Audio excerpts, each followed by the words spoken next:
President Trump says the killing of protesters has stopped in Iran. He says he's received assurances from the government and is now walking back his threats to strike the Middle Eastern nation.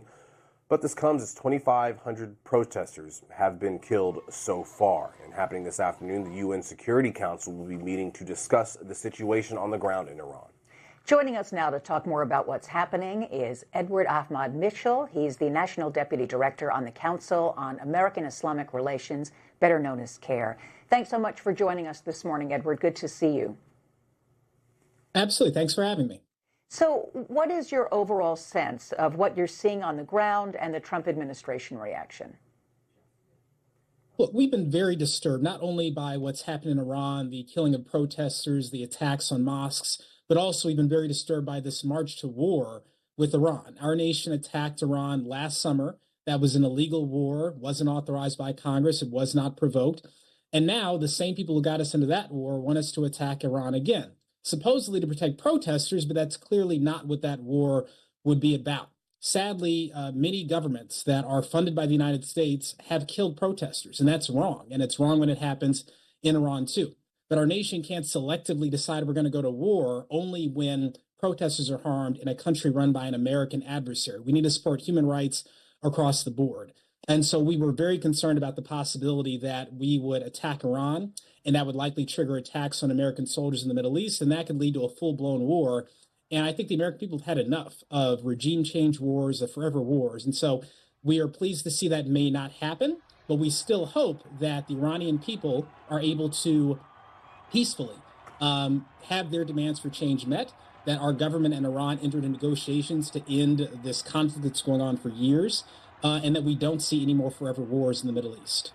But to that point, so taking military strikes off the table, what would you like to see the U.S. government, the Trump administration, do to support these protesters in Iran, who I might point out, we were talking yesterday, former Obama officials talking about how this protest movement is leaderless and it's organizationalist, and that may hinder its ability to actually reach its end goal. So what should the U.S. response be to help the protesters in Iran?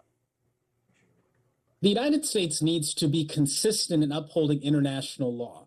Last year, the Israeli government killed an American citizen who was peacefully protesting the West Bank, and they have not held anyone accountable for that murder. Numerous other American citizens have been killed by the Israeli government, and the Israeli government is also, as we know, committed a genocide funded by our taxpayer dollars. So it's impossible for us to talk about helping people in Iran when we are actively funding the killing of innocent people in other parts of the Middle East. We need consistency. The United States should support human rights for everyone in the region, whether they're Iranians, Egyptians, Palestinians, or otherwise. And again, there is absolutely no interest whatsoever in protecting Iranian protesters. That's not what the war would have been about. It would have been toppling an adversary of the Israeli government. That's why the Israeli government was pushing for this war with Iran. So what should the United States do? Number one, we need to re-enter negotiations with Iran to resolve the issue with civilian nuclear program.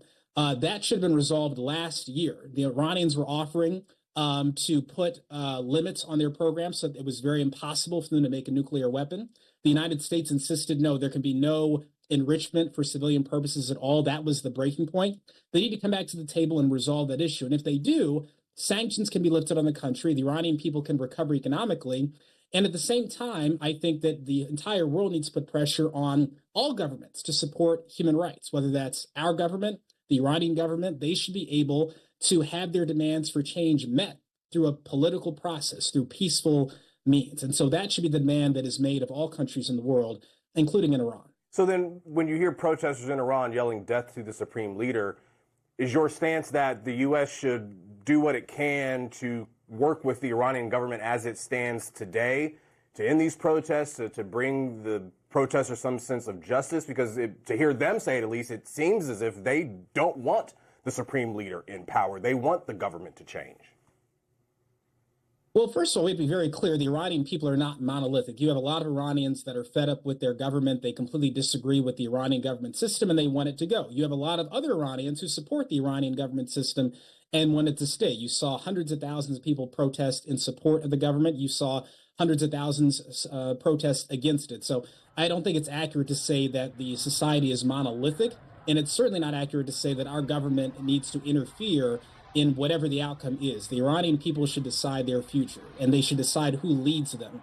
And the Iranian government should let the Iranian people have that demand met through peaceful political means. They need political freedom to make that decision.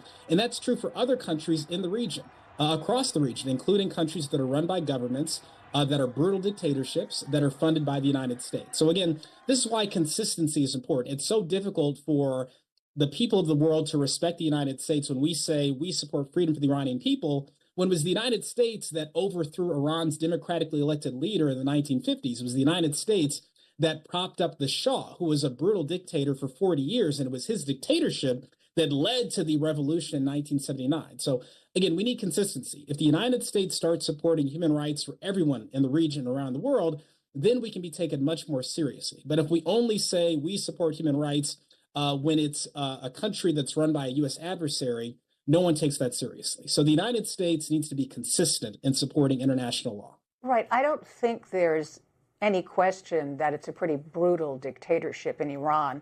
And the protesters make up what's most likely the largest protest since 1979.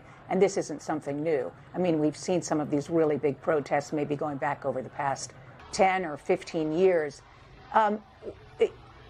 Is there any reason for people not to want a different government there? And do you, in fact, support this dictatorship? I'm an American citizen. I support the United States. I don't support the Iranian government, the Egyptian government, the Canadian government. I'm an American citizen. So it's up to the Iranian people what kind of government they want. I won't speak to that. What I can speak to is my nation.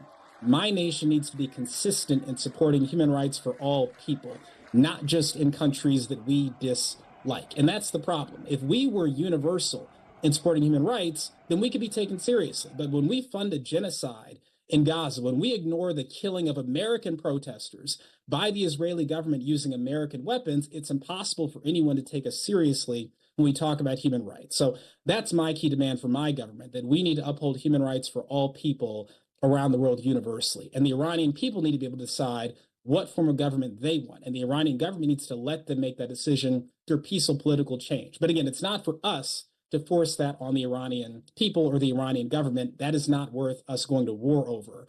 We go to war with countries that threaten our security, not because we dislike a country's form of government overseas. Well, let me ask you this, given what you were saying about Gaza and given the fact that the Somali community is under siege, I think that's a fair thing to say. How would you describe the government's attitude toward this particular community? Well, Somali Americans are under siege right now in the state of Minnesota. You have thousands of ICE agents who are in the city right now. They're engaging in racial profiling. I just had a call last night with Somali leaders there who was saying that it's unbelievable what they're seeing. People being snatched from their homes, from their workplaces, and not just people who are undocumented. It's a very small fraction of the Somali community there that is undocumented. They've been grabbing people who are lawful permanent residents, people who are in the process of applying for green cards. And so when you engage in racial profiling, you will start scooping up all sorts of people who should not be detained at all. And of course, we saw the killing of Renee Good last week completely unnecessarily. And then someone else was shot last night by an ICE agent in Minneapolis. So this is completely out of control. It's dangerous. It's impacting not only undocumented people, it's impacting everyone in the city of Minneapolis. So again, consistency. Our government needs to be consistent in supporting human rights and respecting the rule of law here and abroad. And we're not seeing that in Minneapolis. All right, we'll have to leave it there. Thank you so much, Edward Ahmad Mitchell Thank you. from Really CAIR. appreciate We appreciate the insight. Enjoy the rest of your day. Thank you. Thanks.